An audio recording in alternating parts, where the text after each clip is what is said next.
जय श्री कृष्ण। राधे राधे। आप सभी को निर्जला एकादशी की हार्दिक शुभकामनाएं। निर्जला यानी यह व्रत बिना जल ग्रहण किए और उपवास रखकर किया जाता है, इसलिए यह व्रत कठिन तप और साधना के समान महत्व रखता है। ज्येष्ठ मास शुक्ल पक्ष की एकादशी निर्जला एकादशी कहलाती है। इस व्रत को भीमसेन एकादशी या पांडव एकादशी के नाम से भी जाना जाता है।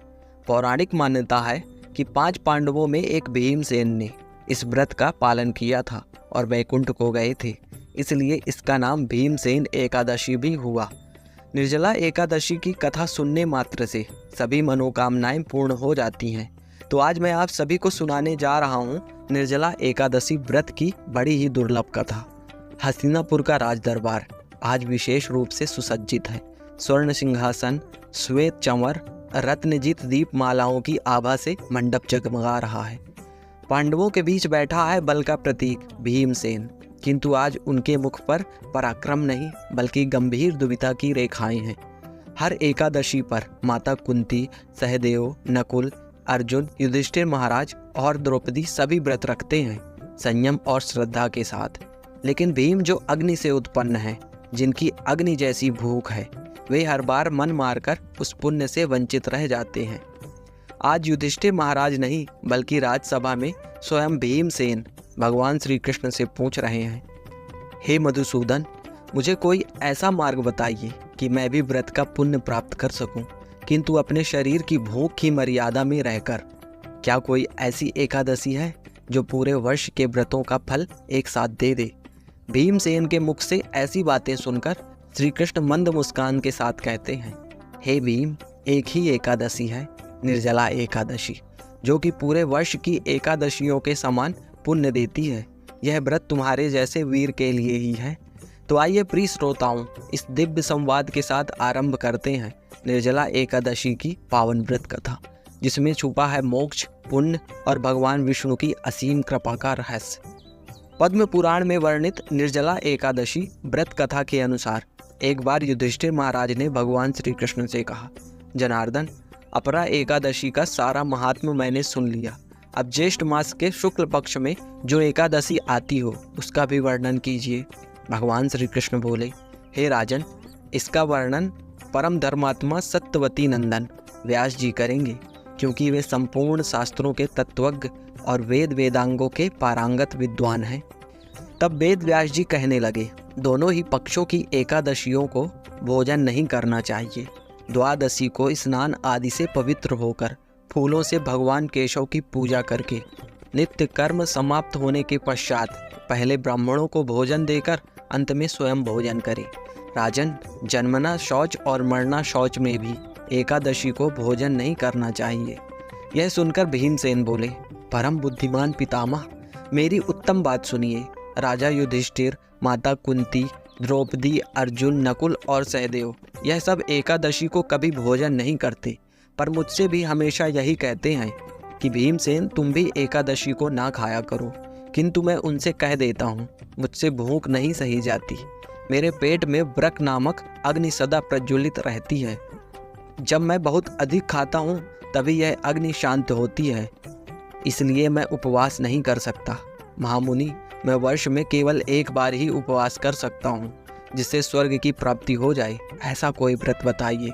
तब व्यास जी बोले, हे भीम, ज्येष्ठ मास में जब सूर्य वृष राशि या मिथुन राशि में हो, उस समय शुक्ल पक्ष की जो एकादशी आती है उसका यत्न पूर्वक निर्जल व्रत करो। उस दिन केवल आचमन या कुल्ला करने हेतु ही जल मुख में ले सकते हो, अन्यथा नहीं। यदि तुम जल पीते हो तो व्रत भंग हो जाता है। सूर्योदय से लेकर अगले दिन के सूर्योदय तक यदि मनुष्य जल का त्याग करता है तभी यह व्रत पूर्ण होता है। इसके पश्चात द्वादशी को निर्मल प्रातः काल स्नान करके ब्राह्मणों को विधि पूर्वक जल और स्वर्ण का दान करना चाहिए। फिर स्वयं संयम पूर्वक भोजन करें। जो मनुष्य इस प्रकार निर्जला व्रत करता है वह वर्ष भर की सभी एकादशियों का पुण्य प्राप्त करता है, इसमें कोई संदेह नहीं है। शंख, चक्र और गदा धारण करने वाले भगवान केशव ने मुझसे कहा था, यदि मनुष्य सबको छोड़कर केवल मेरी शरण में आए और एकादशी को निराहार रहे तो वह सभी पापों से छूट जाता है। एकादशी व्रत करने वाले पुरुष के पास भयंकर यमदूत नहीं आते। अंत समय में सौम्य स्वभाव वाले पीतांबरधारी सुदर्शन चक्र धारण करने वाले विष्णुदूत आकर उस वैष्णव को भगवान विष्णु के धाम ले जाते हैं। हे भीम, निर्जला एकादशी का व्रत करके तुम भी पापों की शांति हेतु यत्न पूर्वक उपवास और श्री हरि का पूजन करो। यदि किसी स्त्री या पुरुष ने मेरु पर्वत के समान भी पाप किए हों तो वह सब इस व्रत के प्रभाव से भस्म हो जाते हैं। व्यास जी बोले, जो मनुष्य निर्जला एकादशी के दिन जल का भी त्याग करता है वह पुण्य का भागी होता है। उसे एक एक पहर में करोड़ों स्वर्ण मुद्राओं का दान करने के समान फल प्राप्त होता है। इस दिन किया गया स्नान, दान, जप, होम आदि सब कुछ अक्षय हो जाता है। यह भगवान श्री कृष्ण का कथन है। जो पुरुष या स्त्री इस व्रत को विधि पूर्वक करता है वह वैष्णव पद को प्राप्त करता है। जो व्यक्ति एकादशी के दिन अन्न खाता है वह पाप भोजन करता है। वह चांडाल के समान समझा जाता है और मृत्यु के पश्चात दुर्गति को प्राप्त होता है। जो मनुष्य ज्येष्ठ शुक्ल पक्ष की निर्जला एकादशी को उपवास कर दान करता है वे परम पद को प्राप्त होते हैं। जो ब्रह्म हत्या, चोरी, गुरुद्रोह, मद्यपान आदि जैसे घोर पापों में लिप्त हों वे भी इस व्रत के प्रभाव से मुक्त हो जाते हैं। व्यास जी ने कहा, हे भीमसेन, निर्जला एकादशी की पूर्ण सिद्धि तभी प्राप्त होती है जब व्रती ग्यारस माता की कृपा प्राप्त करता है। जब तक ग्यारस माता प्रसन्न नहीं होती तब तक एकादशी का फल पूर्ण रूप से नहीं मिलता। तो अब हम भक्ति भाव से ग्यारस माता की पुण्य कथा का श्रवण करते हैं। बहुत समय पहले की बात है। एक राज्य में एक बुद्धिमान और न्यायप्रिय राजा राज्य करता था। उसके 2 बेटियां थीं, बड़ी और छोटी। बड़ी बेटी सुंदर लेकिन ईर्ष्यालु थी, लेकिन छोटी बेटी अत्यंत सुंदर, धार्मिक और ग्यारस माता की भक्ति थी। वह वर्ष भर ग्यारस माता का व्रत करती और उनकी पूजा में लीन रहती। सभी लोग छोटी बेटी से अत्यधिक प्रेम करते थे। राजा भी छोटी बेटी को अधिक स्नेह करता था, जिससे बड़ी बेटी के मन में ईर्ष्या और द्वेष उत्पन्न हुआ। समय बीता और जब दोनों पुत्रियां विवाह योग्य हुईं, तब पड़ोसी राज्य से एक राजकुमार राजा की बड़ी बेटी से विवाह का प्रस्ताव लेकर आया। परंतु जब उसकी दृष्टि छोटी बेटी पर पड़ी तो वह उसी पर मोहित हो गया और छोटी बेटी से ही विवाह की इच्छा व्यक्त की। बड़ी बेटी की ईर्ष्या क्रूरता में बदल गई। उसने सोच लिया कि वह छोटी बहन को मार डालेगी। राजा की बड़ी बेटी अपनी छोटी बहन की सुंदरता, धर्मनिष्ठा और लोगों के प्रेम से जलने लगी। जब राजकुमार ने विवाह के लिए छोटी बहन को चुना तो उसकी ईर्ष्या क्रोध और घृणा में बदल गई। बड़ी बहन ने एक दिन लड्डुओं में जहर मिला दिया और छोटी बहन को दे दिया, परंतु गारस माता की कृपा से छोटी बहन को कुछ भी नहीं हुआ। बड़ी बहन यह देख चकित रह गई। फिर उसने एक दिन छोटी बहन के कमरे में एक सांप को मटके में रखकर छोड़ दिया, लेकिन वह सांप भी कुछ न कर सका और माता जी की कृपा से वापस चला गया। बड़ी बहन ने एक दिन कहा, बहन चलो कुएं से पानी भर कर लाते हैं। जैसे ही छोटी बहन ने पानी भरना शुरू किया, बड़ी बहन ने उसे कुएं में धक्का दे दिया, परंतु ग्यारस माता की कृपा से वह कुएं से सकुशल बाहर आ गई। अब तक बड़ी बहन यह समझ चुकी थी कि कोई शक्ति इसे बचा रही है। एक दिन बड़ी बहन ने छोटी बहन से पूछा, क्या तुम्हें पता है कि तुम्हारी मृत्यु कैसे होगी? छोटी बहन ने कहा, हाँ, मेरी मृत्यु एक तोते में बसी है। उस तोते के गले में एक हार है। जिसने वह हार पहन लिया वही मेरी मृत्यु और जीवन का कारण बन जाएगा।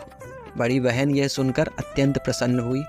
जब विवाह का शुभ दिन आया, छोटी बहन विवाह के फेरे लेने ही वाली थी, तभी बड़ी बहन ने उस तोते को मार दिया और हार पहन लिया।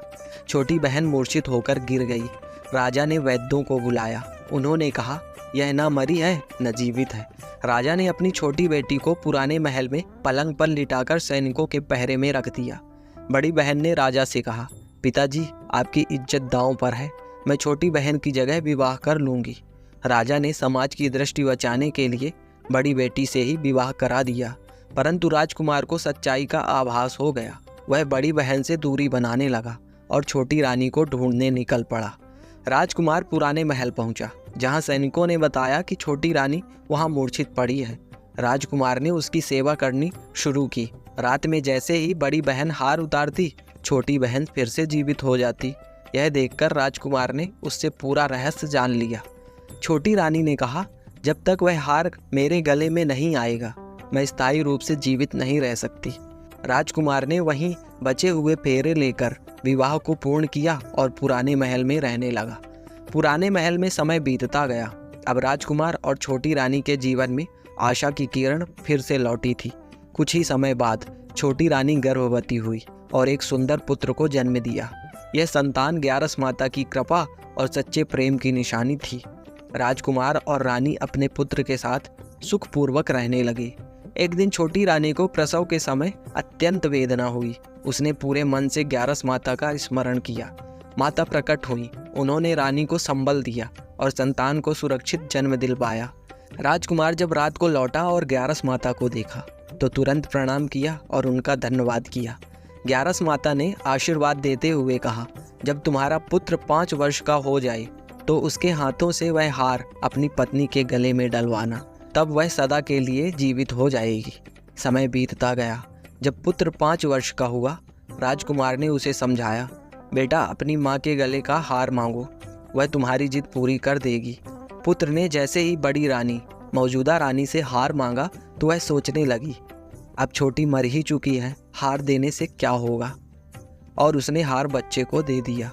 पुत्र वह हार लेकर अपने पिता के पास गया। राजकुमार ने वह हार अपनी सच्ची पत्नी यानी छोटी रानी के गले में पहना दिया। जैसे ही हार उसके गले में गया वह पूर्ण रूप से जीवित हो गई, कभी ना मरने वाली। राजकुमार और रानी की आंखों में अश्रुधारा बह निकली। वो ग्यारस माता की कृपा को प्रणाम करते हैं। राजकुमार यह पूरी कहानी लेकर राजा के पास जाता है। राजा को जब अपनी बड़ी बेटी की सारी षड्यंत्र भरी सच्चाई पता चलती है तो वह क्रोधित होकर कहते हैं, मुझे अपनी परवरिश पर लज्जा है। जिस बेटी को मैंने स्नेह दिया उसने अपनी ही बहन की हत्या का प्रयास किया।